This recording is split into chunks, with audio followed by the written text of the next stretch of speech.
Regardez ça. De toute façon, ils se connaissent, on va expliquer qu'en plus, c'est son coloc. C'est ton coloc, on peut le dire que vous êtes coloc. Ah, pour vrai, je savais pas ça. Ouais. Ah, il y a quel incroyable hasard. Ouais, sauf que si on... Le quoi? Il est exposé le président cette année. Eh bien, bienvenue à cette première capsule En formule express yes. du coq à l'âne, service à l'auto.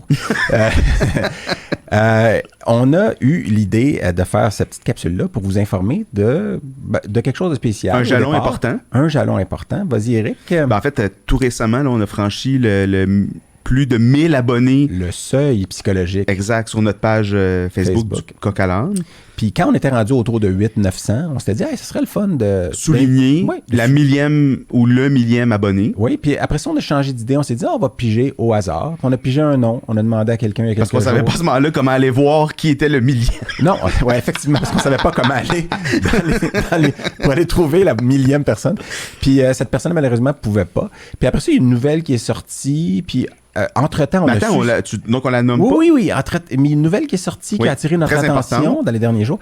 Puis en même temps, on a un peu su c'était qui la millième... En fait, on a vraiment su c'était qui la millième personne qu'on va saluer. C'est Dr Alexandra Garot, qui est en résidence en oncologie à l'université de la Caroline. Je pense qu'il y a un complot là-dedans. Je ne sais pas croire qu'au hasard, ça soit une apprentie oncologue qui tombe millième abonné. D'ailleurs, avec laquelle on a écrit un case report sur un animal qui n'est pas ni un chat ni un chien. Et je te garde dans le silence pour le reste, mais Alexandra, je te garantis qu'on va le publier. Il n'est pas encore sorti? Puis il est encore vivant, cet animal-là, 5 ans après le traitement. Est-ce que c'est un animal domestique? C'est un animal qui a des écailles. Mais je t'en dirai pas plus. Donc, merci à Alexandra d'être notre millième abonnée et merci aux 999 autres avant elle. Puis merci aux 26 autres depuis, dont nous avons une des personnes qui est dans ce 1025-là devant nous. Et Eric, je te laisse le présenter parce que c'était Alexandra Garot. Ici, on sac un C au milieu de ce nom-là. Ça donne quoi? Garceau. Alors, nous avons un garçon. Non, c'est pas ça. Nous avons François Garceau. En fait, moi, je ne te connaissais pas, mais le monde est tellement petit que là, on apprend que tu es coloc avec quelqu'un qu'on connaît bien. Future ou ancienne. Ou peut-être éventuelle. Sur ce podcast. Peut-être. Mais donc, on a vu passer cette semaine sur le groupe des vétérinaires une nouvelle comme quoi tu viens de compléter ton droit. Oui, mon baccalauréat en droit. Oui, à l'Université de Montréal. T'as pas passé le barreau encore? Pas mais encore. La chaise est construite, puis tout, il manque juste il manque juste la fin des études en médecine vétérinaire, parce que combiner les deux, c'est pas sûr que ça serait très bon pour ma santé mentale, mettons, on va dire. Mais donc, droit, médecine vétérinaire de front. Quand tu es rentré en médecine vétérinaire, tu avais déjà un certain... Débuté ton droit? J'avais déjà 2 ans de compléter dans mon baccalauréat en droit. Puis là, je me suis dit, bon, il reste à peu près une 30aine de crédits à faire. Pourquoi pas comme le compléter? Ça est quand même un petit peu laborieux, par exemple, d'essayer d'agencer le tout pour être capable de le faire. Parce que, bon, à l'Université de Montréal, on n'a pas le droit d'être inscrit dans 2 programmes. Fait qu'il fallait que je fasse des cours hors programme qui allaient être crédités après, puis que je combine le tout, et voilà. Puis, attends. Il y a une règle administrative qui fait que tu peux pas être inscrit dans 2 programmes en même temps? Pas 2 programmes à temps plein. Je pourrais être en temps partiel dans un, temps plein dans l'autre, mais pas temps plein dans les deux. Pour être... Puis là, la faculté de droit voulait pas que je sois inscrit juste à temps partiel, donc j'étais étudiant libre qui faisait des cours en droit en étant étudiant à temps plein. Les crédits comptaient. Oui, exact. Il était... Dans le fond, la condition, c'était si je termine mon baccalauréat en droit, là, ils vont être comptabilisés pour finir mon bac, puis là, ils vont être comptabilisés. Mais sinon, tout le long que je le faisais, c'était des cours hors programme, en surplus. T'es évidemment le premier à faire ça, puis on te félicite de vive voix. Là, je t'avais félicité sur Facebook il y a quelques jours, mais de vive voix, félicitations. Mais donc, tu es en quelle année de médecine vétérinaire? Là, en ce moment, je suis à ma 4e année. OK. Puis quand tu as fait ton droit, est-ce que tu es rentré en droit parce que tu n'arrivais pas à rentrer en medvet? Comme moi, c'est ça qui m'est arrivé. Là. J'ai été accepté en droit plusieurs fois, 2, 3 fois. Puis à chaque fois, je suis comme non, parce que ce que je veux. Puis la dernière fois, parce que j'ai appliqué 5 fois avant de rentrer en medvet, puis la 5e fois, j'ai appliqué en droit en medvet, j'ai été accepté en droit, puis je me suis dit, bon, ben, la medvet, je vais rentrer en droit, puis that's it. Puis moi, je rentrais en droit, puis finalement, le 10 août 1933, là, je me suis fait appeler, puis on est rendu à vous, c'est la liste d'attente. Puis, fait que je suis rentré en médecine vétérinaire, j'ai jamais fait. Puis j'ai une grand gueule. Je sais pas si t'as déjà été What? capable de plaider, mais toi, t'as aussi une grand gueule, visiblement. Un petit peu, c'est probablement ça que ça fait habiter avec Jean-Simon. Là. Donc, on salue Jean-Simon Richard, on vient de le nommer. Puis parce que moi, je t'avais rencontré aux îles, par inadvertance ou par...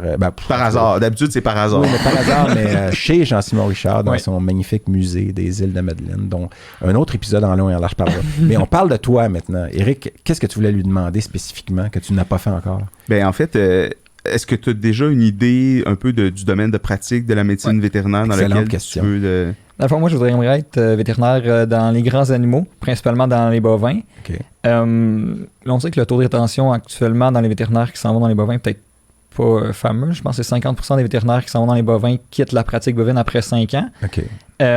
C'est pas mon intention du tout. Tu viens du milieu rural? Ou... Oui, je viens d'un petit village entre Joliette et Berthier. Là, qui s'appelle Saint-Cuthbert? Ou... Saint-Thomas-de-Joliette. Ah, OK. Donc, Qui n'est pas fusionné avec Joliette, donc c'est vraiment encore... je pense que côté paroisse sont fusionnés, mais côté village, non. Mais bref, je suis pas trop courant de ce côté-là non plus. J'ai déjà habité à Saint-Norbert. C'est juste à côté, en fait. Quand j'étais jeune, pendant quelques... En tout cas, oui. Mais c'est ça, c'est depuis que je suis jeune, j'ai tout le temps voulu faire ça, sauf que là, j'avais pas les notes, un peu comme de ton côté.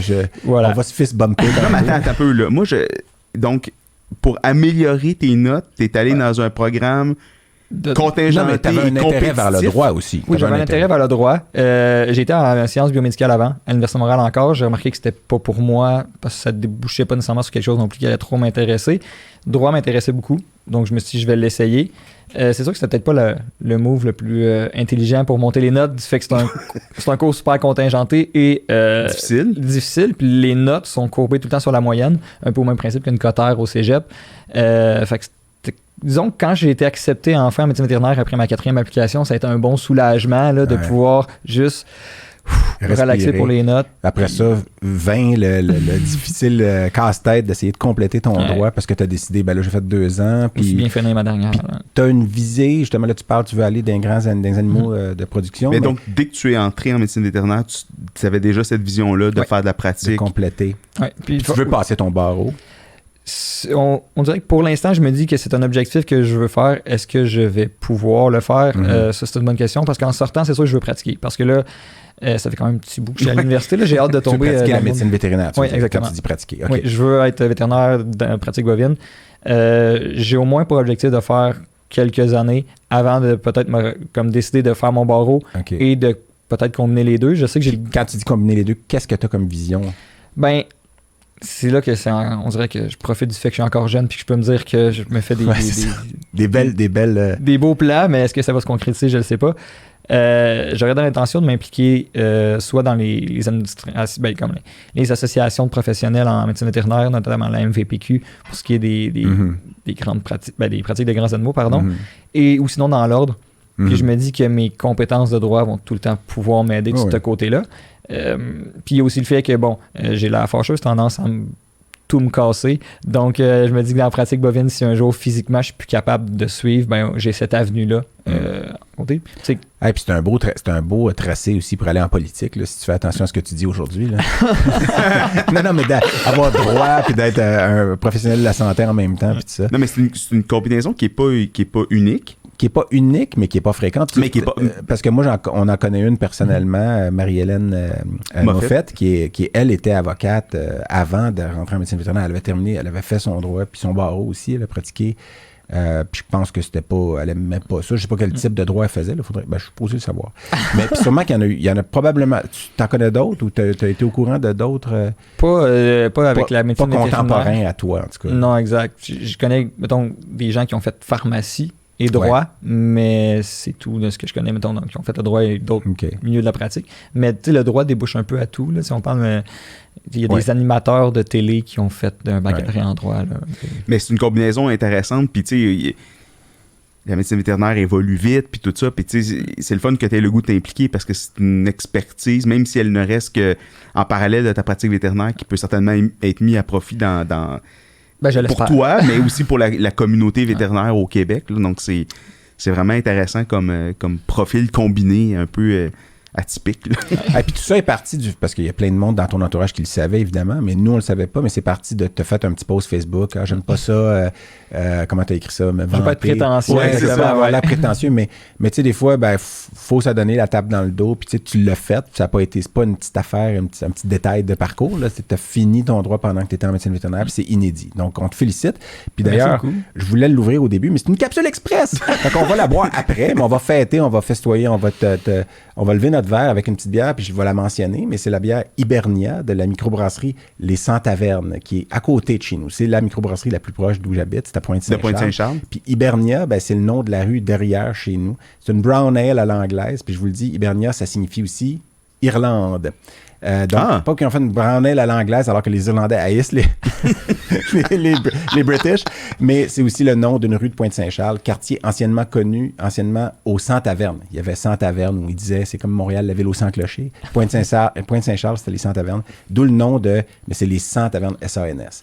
Alors, je remercie d'ailleurs Hugues Brisson, là, il me l'a pas donné, je l'ai acheté, mais qui a été très sympathique pour me conseiller. Fait qu'on va boire ça à ta santé puis à ton succès. Merci beaucoup. Puis j'espère que tu vas réussir à finir médecine vétérinaire parce que sinon, tout ça n'aura servi à rien. Tu vas être juste un avocat qui a été 2-3 ans en médecine vétérinaire. Puis on partage aussi d'ailleurs le fait que tu es dans l'association étudiante. Tu nous expliquais à micro fermé que tu es très occupé avec la COVID, puis tout ça, tu es aux affaires étudiantes. Aux affaires académiques. C'est ma 3e année aux affaires académiques. Puis je suis vice-président aussi de l'association étudiante. Là.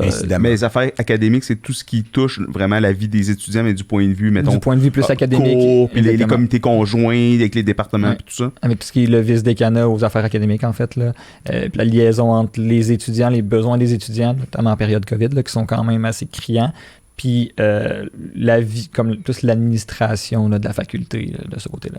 Est-ce qu'il te reste du temps pour faire d'autres choses? Je veux dire, d'avoir un peu de plaisir. Puis des petits hobbies à gauche, à droite. Des fois, là, quand je suis en train de glace. La Saint-Hyacinthe, c'est fini, il n'y en a plus de glace. C'est terminé, il n'y a plus d'hiver à Saint-Hyacinthe. Mais écoutez, on a déjà dépassé notre temps, mais c'est une capsule express. On est content. Merci d'être venu. Puis, merci François, félicitations. Ben, merci à vous. Très impressionnant. Et puis, tu retournes aux îles cet été? Ben, j'ai pas le choix. Bon, excellent. Pour retrouver mon colocataire, Dr Richard, que je salue. Bon, salut Jean-Simon. Puis écoutez, si jamais on se rend à 2000 abonnés, ben on va faire une autre capsule express avec un invité surprise. Mais si vous vous désabonnez pour vous réabonner, pour essayer de tomber sur le deuxième, vous n'avez pas le droit. Puis moi, je vais juste dire aux gens qui vont écouter sur les plateformes de balado, là, mettez des étoiles, likez, aidez-nous à mettre des commentaires. Ça nous fait toujours chaud au cœur. Ça, pour vrai, ça aide dans les algorithmes tout ça. Fait que abonnez-vous, aimez, mettez des étoiles, Apple Podcasts, Spotify, tout ça. On peut pas noter sur toutes les plateformes, mais pour celles qu'on peut, faites-les. On aime toujours ça en plus. Que des commentaires positifs, les négatifs, on les flush. Puis nous, on se donne rendez-vous pour un prochain épisode? Oui, du coq à l'âne, mais ça, c'est un expresso. On fait rouler le petit générique. Merci. Merci à vous.